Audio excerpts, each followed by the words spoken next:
I'm going to do the devotional a little bit different today. Um, Today's devotional is about spiritual persistence, and it's coming from 1 Kings 18:41. The scripture says, Elijah said to Ahab, "Go up, eat and drink, for there is the sound of a rainstorm." The devotional says, success can distract you as you seek to follow God's will. Elijah's primary assignment was to announce when the drought would begin and end. That's 1 Kings 17:1. God had told him to proclaim to King Ahab that the drought was an act of judgment upon a people who worshiped idols rather than God. In the middle of Elijah's assignment, a spectacular thing happened. Elijah confronted the prophets of Baal and called fire down from heaven, putting hundreds of priests of Baal to death. This is one of the most awesome displays of God's power recorded in Scripture. Elijah could easily have focused strictly on that event. Fire falling from heaven is much more spectacular than a rainstorm. When something spectacular happens, we can easily be sidetracked. If Elijah lived today, he might have begun a calling down fire from heaven ministry. The dramatic is far more appealing to us than obedience to the mundane. Destroying hundreds of Baal's prophets would appear to be a climactic victory for any prophet of God. Yet Elijah persisted in his assignment. He announced the coming rain. This had been the primary message, and he delivered it. If you aren't careful, you may become so distracted by the successes you experience that you never complete what God originally assigned you to do. Will your success today cause you to disobey tomorrow? The interesting thing about this is, like, I'm literally sitting here right now. My son has testing to do. And I'm sitting at the location, and I promised myself that I would take this time to focus on things that I need to focus on, for myself. And one of those things is to record content. Because I sat here and wrote a whole book and don't post nothing. I'm so trifling. So one of the things that I was getting ready to post was my poem story. I had posted on Threads the other day how I read this poem at an event, and a woman walked up to me and was like, almost in tears, and she was just really grateful because she was saying how the poem and the things that I said to introduce the poem kind of helped her to, like, really review her life and, like, look at herself in a different light. And that she was, currently dealing with a lot of things, and that, those things are kind of taking her under. But the poem kind of gave her a little bit of a strength to endure those things and to, come out of them, on the other side.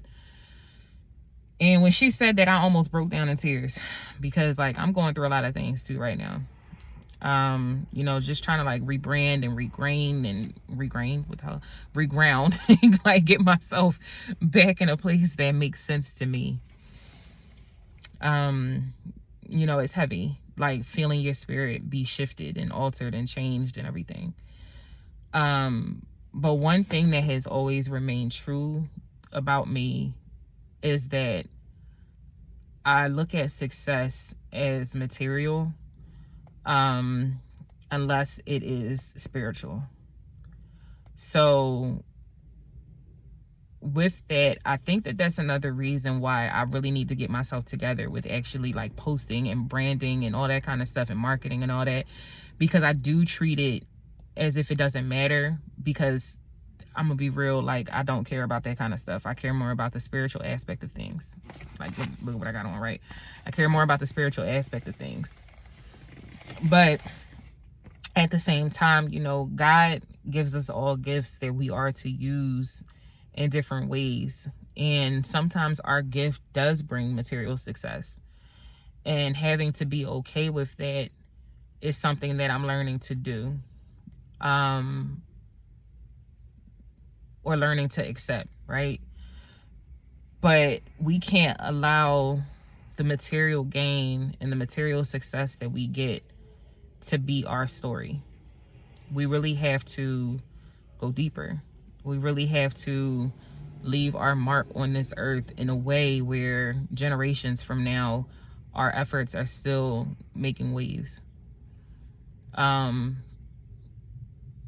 so freaking emotional.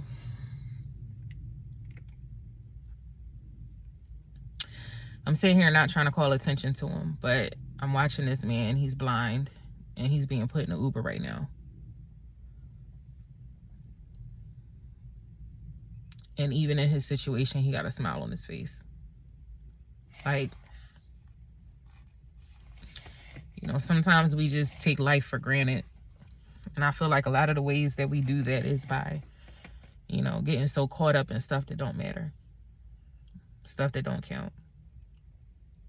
So, to get back into the message of the devotional, you know, when they talked about, like, you know, the celebrity stuff, like, one thing that drives me insane, and I really don't be talking about it, is how celebrities really can't live a happy life.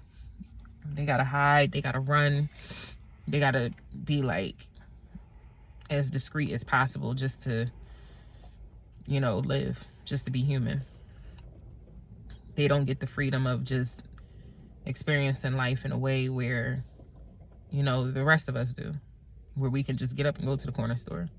We can just get up and go to the grocery store. We can get up and sit in the park and mind our business. Like, you look at Ice Spice, she just went to McDonald's to go get some food and ended up in a fight. Like, you know, I don't know.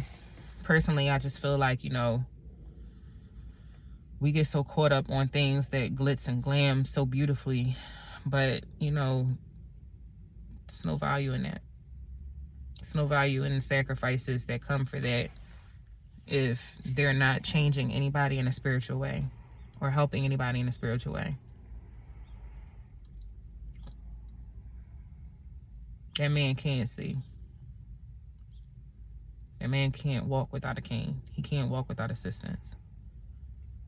And he still had a smile on his face.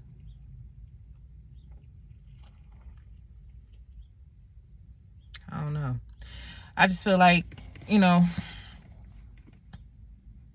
we get so distracted by all the things that just seem so, like, epic. But, like, at the end of the day, what truly is your story? When you leave this earth, what did you do to help others? What will you be remembered for? Like, I'll never forget my grandmother. I tell the story all the time. Like, my grandmother, she she used to drive my grandfather crazy. She had a doctor's appointment or something, and she caught the bus because he was at work. I was at the house with my uncle, and anywho, grandma comes walking in, and she says to me, "Ron, come help me pack all my clothes up." So I'm looking at her like, what? She like, "Come help me pack all my clothes up." And I'm like, "Where are you going?" And she's like, "I met a lady at the bus stop. Come help me pack all my clothes up." So I'm like, all right. I think I was probably like 6, 7, I don't know. So I go and I help her start packing her stuff. We throwing all her clothes in trash bags, and we just piling this stuff up. So my grandfather comes home from work. He worked nights, so he came home probably around, like, I want to say like, I don't know, I want to say like 10 in the morning. I can't remember, but he comes home. And he walks in the room. He like, "What are you doing?" And she says, "I met a lady at the bus stop. I'm giving her all my clothes." So my grandfather's like, "What? Like, what are you talking about?" Now, my grandmother didn't work, so my grandfather financed everything, you know. So he's like, "What are you talking about?" And she was like, "Met a lady at the bus stop. She just had a house fire. She lost all of her belongings. She looks like she's about my size. I don't leave the house, really, so I don't have any need for these clothes. So I'm gonna give them to her." My grandfather never argued with my grandmother. He would just go, "Okay, so." So he was like, "What's her address?" She's like, "I don't know." He's like, "What's her name?" She was like, "I don't know." He's like, "What's the phone number?" She was like, "I don't know." So now I'm standing there and I'm watching this transaction. I'm just like, okay, because where do we go with this, right? Like, how do we move forward? But she packed them clothes and she left them bags by the door. And she was like, "We gonna ride past that bus stop every day at the same time and hope to see her. And if we do see her, we gonna take her wherever she gotta go with these bags of clothes, and she's gonna start over." So they did that for a couple days, but they never found the lady. But, you know, it was just interesting because in that moment, what seemed like a silly story gave me a lesson, like, on how to be selfless. Like, my grandmother did not work. She did not leave the house. There was no reason for her to get dressed. But she had a whole bunch of clothes. And then she met somebody that was in need, and she wanted to get those clothes to that person.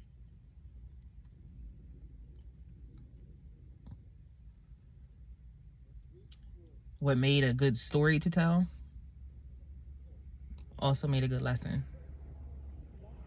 And now my grandmother has been gone since 2005. What year is this? 2026. So for 21 years, my grandmother has been gone. But I can always refer back to certain moments that she had that will help remind me to be a better spirit on this human plane.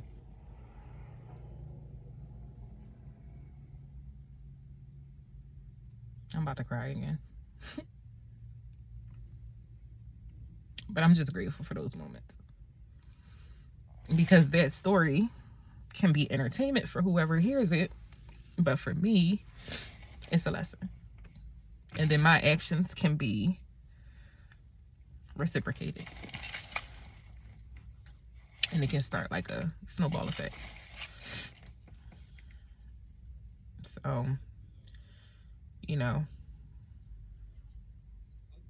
I just think we need to look more at things that help society instead of being so quick to entertain society.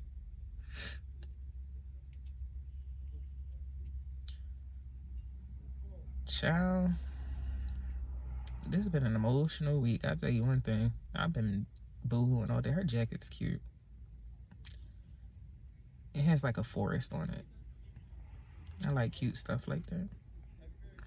Clearly.